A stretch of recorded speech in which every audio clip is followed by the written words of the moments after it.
ನಮಸ್ಕಾರ. ನಾನು ರಮಾಕಾಂತ್ ಮತ್ತೆ ನಿಮ್ಮ ಮುಂದೆಗಡೆ. ತುಂಬ ದಿವಸವಾದ ಮೇಲೆ ನಂದು ಸ್ವಲ್ಪ ಹೆಲ್ತ್ ಪ್ರಾಬ್ಲಮ್ ಆಗಿತ್ತು. ನನಗೂ ಕೆಲವು ಸರ್ಜರಿಗಳಾಗಿದೆ. ನಿಮ್ಮೆಲ್ಲರ ಆಶೀರ್ವಾದ ಹಾಗೂ ದೇವರ ಕೃಪೆಯಿಂದ ನನ್ನ ಪುನರ್ಜನ್ಮವನ್ನು ಆಗಿದೆ. ಇದಕ್ಕೆ ನಿಮ್ಮೆಲ್ಲರಿಗೂ ನನ್ನ ಧನ್ಯವಾದಗಳನ್ನು ಹೇಳುತ್ತೇನೆ. ಈಗ ಮತ್ತೆ ದೇವರು ನನಗೆ ಹೋಗಪ್ಪ ಹೋಗ್ಬಿಟ್ಟು ಪೆನ್ಷನ್ದಾರಿಗೆ ಪೆನ್ಷನ್ ಕೊಡ್ಸೋಕ್ಕೆ ಫೈಟ್ ಮಾಡಂತ ಕಳಿಸಿದ್ದಾನೆ. ಅದಕ್ಕೆ ನಾನು ಮತ್ತೆ ನಿಮ್ಮ ಮುಂದೆಗಡೆ ಬಂದಿದ್ದೀನಿ. ಮೀಟಿಂಗ್ಗಳು ಮಾಡೋಣ ಹಾಗೂ ನಮ್ಮ ಹೋರಾಟವನ್ನು ಕಂಟಿನ್ಯೂ ಮಾಡೋಣ. ಹೋರಾಟ ಮಾಡದೆ ನಮಗೂ ಯಾವುದೂ ಸಿಗೋದಿಲ್ಲ, ಇದು ಮಾತ್ರ ಗ್ಯಾರಂಟಿ. ನನ್ನ ಕಡೆಯಿಂದ ಕಳಕಳಿ ವಿನಂತಿ ಏನೆಂದರೆ, ನೀವು ಮೊನ್ನೆ ಮೆಂಬರ್ ಆಫ್ ದ ಪಾರ್ಲಿಮೆಂಟ್ ಯಾರ್ಯಾರು ಎಲೆಕ್ಟ್ ಆಗಿ ಬಂದಿದ್ದಾರೋ ಇರೆಸ್ಪೆಕ್ಟಿವ್ ಆಫ್ ಪಾರ್ಟೀಸ್ ಅವ್ರಿಗೆಲ್ಲ ಹೋಗಿ ಸನ್ಮಾನ ಮಾಡಿರಿ, ಮೀಟ್ ಮಾಡಿರಿ. ಮೀಟಿಂಗ್ ಕರೆದು ಕೂಡ ಅವ್ರನ್ನ ಸನ್ಮಾನ ಮಾಡ್ಬೋದು. ಯಾವುದೇ ಅನುಕೂಲ ಪ್ರಕಾರ ಮಾಡಿ ಅವ್ರಿಗೂ ತಿಳಿ ಹೇಳಿ, ಸರ್ ಹೋದ ಸರಿ ನಮ್ಮದು ಯಾರೂ ಪ್ರಾಬ್ಲಮ್ ಸಾಲ್ವ್ ಮಾಡಿಕೊಡ್ಲಿಲ್ಲ, ಈ ಸರಿ ಆದರೂ ಮಾಡಿಕೊಡಿ ಅಂತ. ಇದೊಂದು ಲಿಂಕ್ ಬೆಳೆಸೋಣ.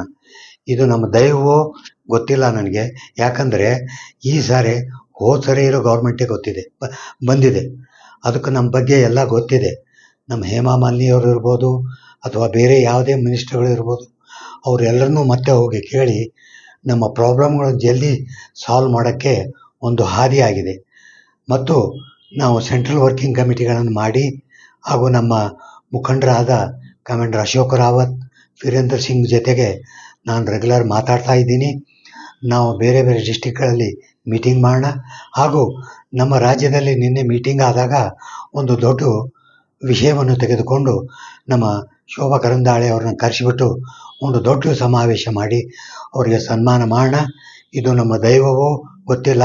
ಅವರು ಕಾರ್ಮಿಕ ಸಂಸ್ಥೆಯ ರಾಜ್ಯ ಮಂತ್ರಿ ಆಗಿದ್ದಾರೆ.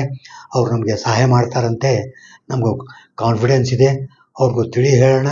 ಹಾಗೂ ಆಗಲೇ ನಮ್ಮ GSM ಸ್ವಾಮಿಯವರು ನಮ್ಮ ರಾಜ್ಯ ಮಂತ್ರಿಯ ಬಿ ಸೋಮಣ್ಣ ಅವ್ರಿಗೂ ಮೀಟ್ ಮಾಡಿದ್ದಾರೆ. ನಮ್ಮ ಯಾವ ಮಂತ್ರಿಗಳಿದ್ದಾರೆ ಎಲ್ರಿಗೂ ಮೀಟ್ ಮಾಡೋಣ, MP ಗಳಿಗೆ ಮೀಟ್ ಮಾಡೋಣ. ನಮ್ಮ ಹೋರಾಟ ಕಂಟಿನ್ಯೂ ಮಾಡಿ ಆದಷ್ಟು ಜಲ್ದಿ ನಮ್ಮ ಪೆನ್ಷನ್ದಾರರಿಗೆ ಮಿನಿಮಮ್ ಪೆನ್ಷನ್ ಹಾಗೂ ಹೈಯರ್ ಪೆನ್ಷನ್ ಎರಡೂ ತಂದು ಕೊಡೋಕ್ಕೆ ಎಲ್ಲರೂ ಸೇರಿ ಹೋರಾಟ ಮಾಡೋಣ. ನೀವೆಲ್ಲರೂ ನನ್ನ ಜೊತೆಗಿದ್ದೀರಿ ಅಂತ ನನಗೆ 100% ಕಾನ್ಫಿಡೆನ್ಸ್ ಇದೆ.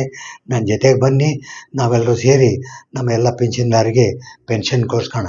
ನಮಸ್ತೆ, ಧನ್ಯವಾದ.